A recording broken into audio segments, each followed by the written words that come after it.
MS ওয়ার্ডের অনেক ধরনের শর্টকাট কিস রয়েছে যেগুলো অনেক সময় প্রয়োজন পড়ে কিন্তু খোঁজাখুঁজির পরও পাওয়া যায় না। আপনি কিন্তু কয়েকটি ক্লিকের মাধ্যমেই এমএস ওয়ার্ড থেকে আপনার শর্টকাট কিগুলো বের করে নিতে পারেন এবং প্রয়োজনে আপনার কাছে প্রিন্ট করে রেখে দিতে পারেন। তো প্রথমে এমএস ওয়ার্ডের এরকম একটি ব্ল্যাঙ্ক ডকুমেন্ট খুলে নেবেন। খুলে নেওয়ার পর আপনার কম্পিউটার বা ল্যাপটপ থেকে অল্টার প্লাস F8 বাটনটি প্রেস করবেন একসাথে, অল্টার প্লাস F8। এই যে দেখুন, অল্টার প্লাস F8 একসাথে চাপার পর আমার এই ধরনের অপশনটি চলে এসেছে।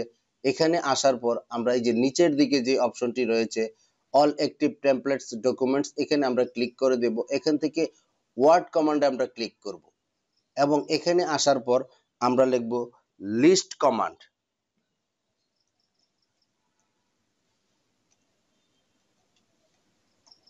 এই যে দেখুন লিস্ট কমান্ড, আমি এই লিস্ট কমান্ডে ক্লিক করে দিব।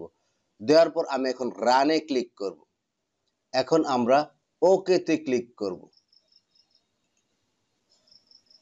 এই যে দেখুন আমাদের এমএস ওয়ার্ডের যত শর্টকাট কিস রয়েছে সবগুলো কিন্তু আপনার চলে এসেছে।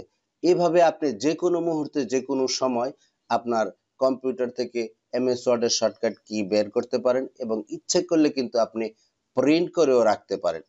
ভিডিওটি কেমন লাগলো জানাবেন। এরকম আরো হেল্পফুল এবং ইনফরমেটিভ ভিডিও পেতে চ্যানেলটিকে এখনই সাবস্ক্রাইব করে রাখুন। ধন্যবাদ।